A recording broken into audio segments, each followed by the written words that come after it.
Hi folks, Dr. Robert Barrington here with some more nutrition advice. Now I wanted to do a video today on vitamin D. I've done many videos on vitamin D before, and I've been spending a lot of time over the summer in the sun. I've spent a lot of time outside, and I was thinking about vitamin D while I was in the sun, and I was thinking about some of the papers that have been done. And one thought that came to me was the sun in the United Kingdom in 2018 does not, to me, feel as strong as it was maybe in the early 2000s. I do believe there is some factor that has made this sun less warm.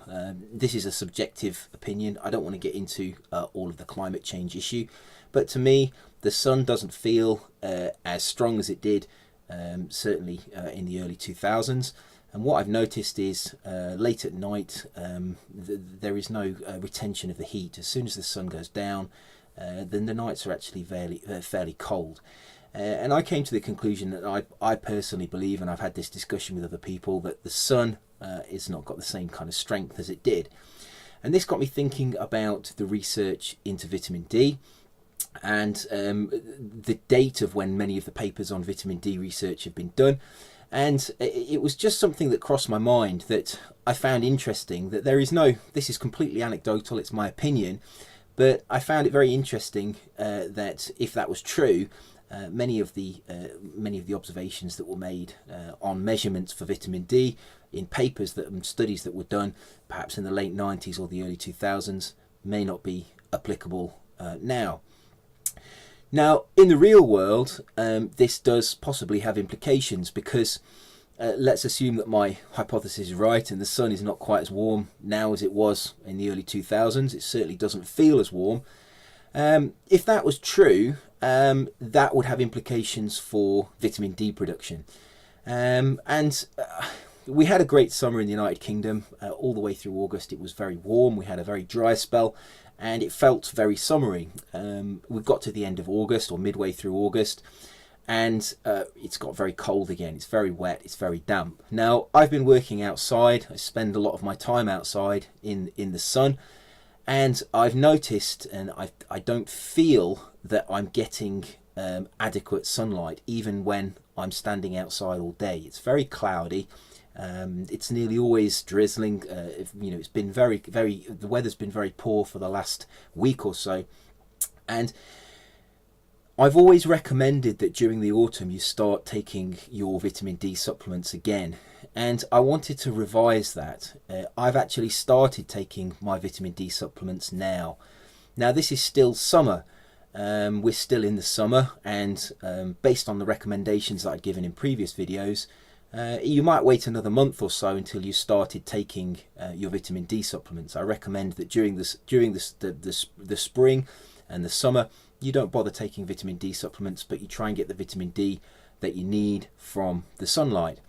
And then as autumn comes around, I recommend that you start taking vitamin D supplements again throughout the winter to keep your levels topped up, because there is a lot of evidence from studies that vitamin D levels will fall throughout the autumn and winter, and they'll be at their lowest point, at their nadir, just before the spring, when the sun starts to get warm again.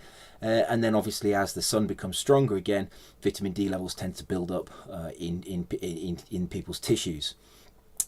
I'm going to revise that recommendation, and I'm actually starting to take my vitamin D supplements now.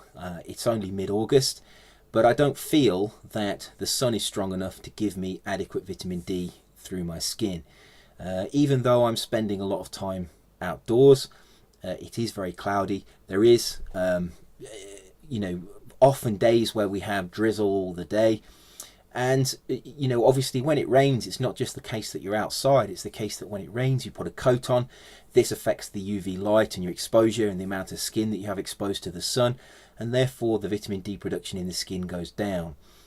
I've noticed as well there are a lot of infections and a lot of illness going around in the United Kingdom at the moment, and it's very, very interesting that anecdotally those infections coincided with the end of the period of sunny weather and the start of the period of of cloudiness and rain and the generally poorer quality conditions.